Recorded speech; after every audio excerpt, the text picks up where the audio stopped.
Dear learners, এবার আসা যাক অনুরূপ একটি গাণিতিক সমস্যার আমরা সমাধান করব। এই গাণিতিক সমস্যাটি সমাধান করার আগে আমরা দুটা বেসিক একটু জেনে নিই। এটা যদিও এবিসি নলেজ অনেকের জন্য, তারপর আমরা বলবো সবার জন্য চিন্তা করে আমি এটা বলছি। এ ইনভার্স 1 অর্থাৎ কোনো জিনিসের ঘাত হিসেবে যদি ঋণাত্মকতা আসে, ইনভার্স আসে, তাহলে 1/, সেই সংখ্যাটা চলে যাবে, অর্থাৎ যে ঘাতের উপর আছে সেটা 1/, হয়ে যাবে, অর্থাৎ বিপরীত রাশি হবে। আর আরেকটা জিনিস আমরা জানবো যে কোনো জিনিসের উপর ঘাত হাফ মানেই সেটা রুট, অর্থাৎ এর উপর যদি হাফ থাকে তার মানে সেটা রুটে, যদি বির উপর হাফ থাকে তাহলে সেটা কি হবে, রুট বি। বাস এতটুকু বেসিক আমরা ক্লিয়ার করে নিলাম একদম। যারা আমরা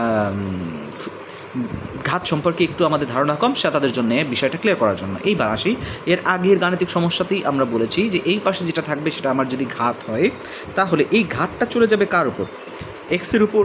তাহলে আমি লিখতে পারি এক্স ইনভার্স চলে যাবে, এই -1/2 চলে যাবে এইখানে, ইকুয়াল টু, আর এই যে এটা টোটাল সংখ্যা, এই সংখ্যাটা চলে আসবে এখানে। তাহলে এই পাশে চলে আসলে সেটা 3/2। তাহলে এক্স ইনভার্স মানে কি, 1/, ওই x to the power half, তার মানে এই ঘাতটা 1-এর নিচে চলে যাওয়া, ইকুয়াল টু 3/2।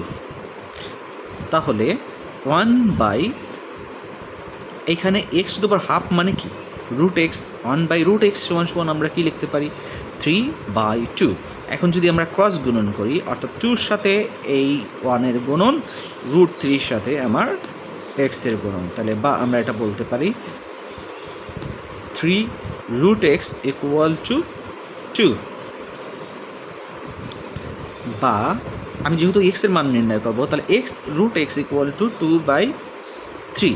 আমরা জানি রুটের উপর যদি স্কোয়ার করা হয় তাহলে এক্স হয়, মান হয়ে যায় এক্স। তাহলে এর উপর যদি আমি স্কোয়ার করি তাহলে এটার উপর আমাকে স্কোয়ার করতে হবে। তাহলে রুটের উপর এক্সের উপর স্কোয়ার করলে সেটার মান হবে এক্স, আর 2/3-এর উপর স্কোয়ার করলে সেটা 4/9।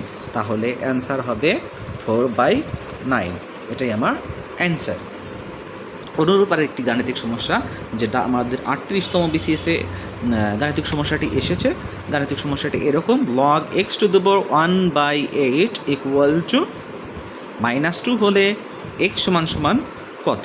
তাহলে সেই আগের মতনই আমার এই -2 আমার যাবে ভিত্তির উপর, তাহলে ভিত্তি আমার কত, এক্সের উপর আমি কী দেবো, -2 ইকুয়াল টু আমার এইখানে টোটাল নাম্বার কত, 1/8। তাহলে এটাকে আমরা লিখতে পারি 1-এর নিচে চলে যাবে, যেহেতু আমার ইনভার্স চিহ্ন আছে, সুতরাং 1/x² ইকুয়াল টু 1/8।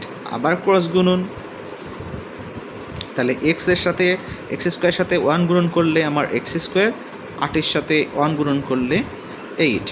এখন যেহেতু আমাকে এক্সের মান বের করতে বলছে, সুতরাং আমি এক্স যখন করব, x² পরিবর্তে যখন আমি x করব, তার মানে x²কে আমাকে রুট করতে হবে। তাহলে x²কে যদি আমি রুট করি তাহলে আমার x হয়, আর 8কে রুট করলে দেখি এখন আমরা ভাঙবো, 4 দুগুণা 8। তাহলে 4কে রুট করলে হয় 2, এই 4কে রুট করলে হয় 2, আর 2কে রুট করলে 2কে রুট করলে হয় √2। তাহলে মান আসতেছে, এক্সের মান আসতেছে 2√2, অর্থাৎ 2√2। এভাবে আমরা গাণিতিক সমস্যাগুলো অনায়াসে করতে পারি। আর যত বেশি প্র্যাকটিস করব তত বেশি আমরা দেখা যাবে যে এইখান থেকেই আমরা সিদ্ধান্ত নিতে পারবো।